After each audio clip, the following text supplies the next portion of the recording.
हम एक बहुत ही महत्वपूर्ण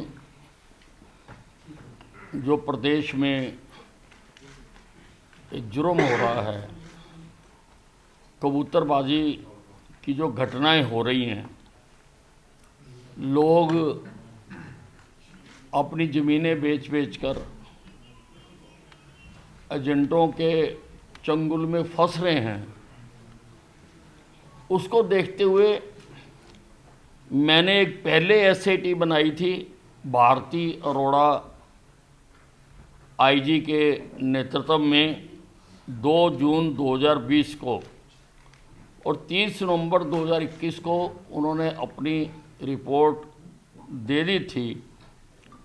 उस दौरान 593 लोगों को गिरफ्तार किया गया था और 1,81,57,800 रुपये रिकवर किए गए थे। काफ़ी कमी भी आ गई थी, लेकिन जब दोबारा लोग मेरे पास, आप जानते हैं कि मैं जनता की शिकायतें सुनता हूँ, ग्रीवेंसेस मैं सुनता हूँ, लगातार सुनता हूँ, तो मेरे पास हर प्रकार के लोग अपनी शिकायतें लेकर आते हैं। जब कबूतरबाजी के दोबारा लोग आने शुरू हो गए तो 17 अप्रैल 2023 को मैंने एक दोबारा एसआईटी बनाई, जिसमें पुलिस महानिरीक्षक शिवास कविराज की अध्यक्षता में और जशनदीप सिंह रंधावा एसपी अम्बाला और अभिषेक जोरवाल जो पहले कैथल के एसपी थे और अब गुड़गांव में हैं, इन 3 लोगों की मैंने एक कमेटी बनाई। इन्होंने अपने समय में, यानी अब तक का ये कमेटी चल रही है, लेकिन हम आज तक की जो इसने कार्रवाई की है वो हम आपको बताने के लिए आज हाजिर हुए हैं। इन्होंने 509 लोगों को गिरफ्तार किया, 625 एफआईआर दर्ज की और 2,94,38,300 रुपये इन्होंने बरामद किए हैं। कुल अगर देखा जाए तो अब तक दोनों एसआईटी ने 1008 अभियोग दर्ज किए हैं और 662 अभियुक्तों को गिरफ्तार किया है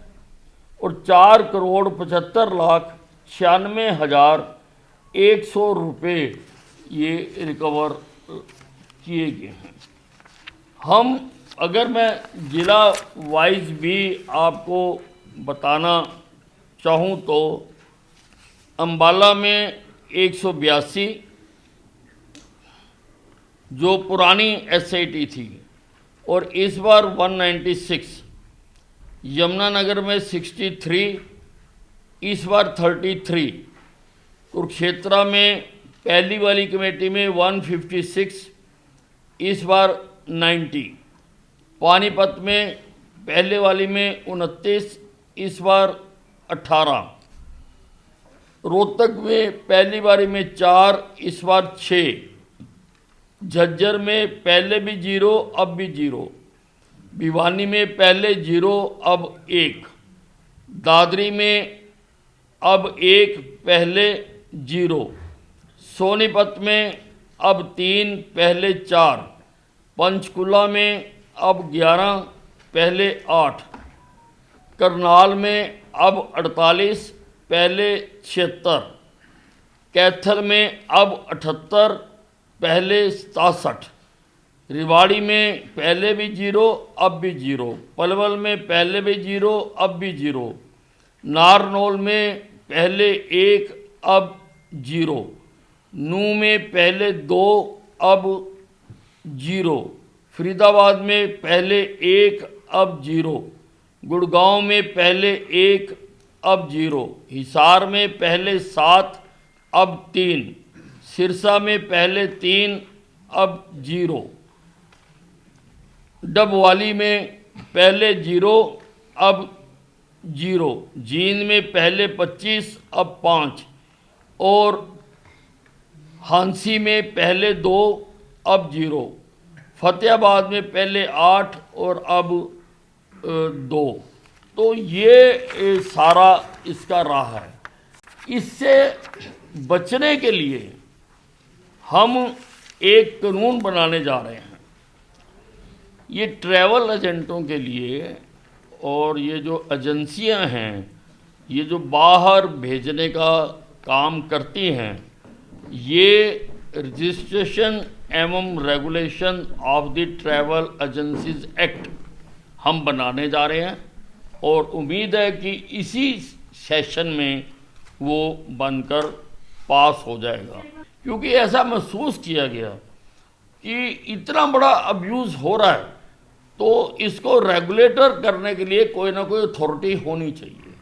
कोई ना कोई कानून होना चाहिए और उनके ऊपर अगर वो अनियमितता करते हैं तो उनसे पैसे भी रिकवर किए जा सके, हम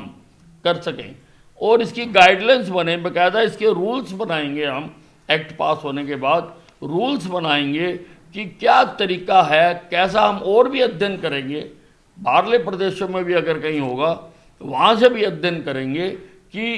ताकि लोगों की हार्ड अर्नड जो कमाई है उसको बचाया जा सके।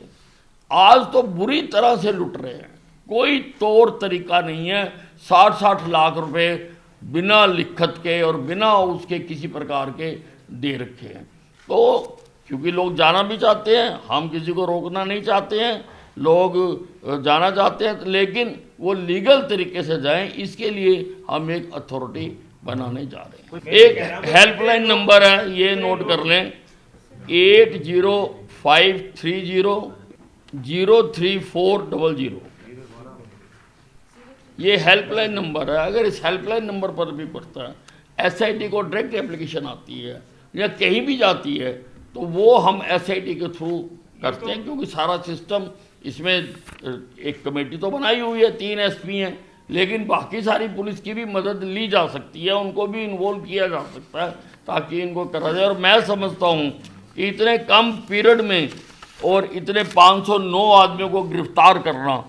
एक बहुत बड़ी बात है, ये बहुत बड़ी बात है। ये जारी रहेगा, हम एक भी आदमी को हम छोड़ेंगे नहीं जो इस प्रकार से लोगों को लूट कर और अपने घरों को भरने की कोशिश कर रहे हैं, उनको हम छोड़ेंगे।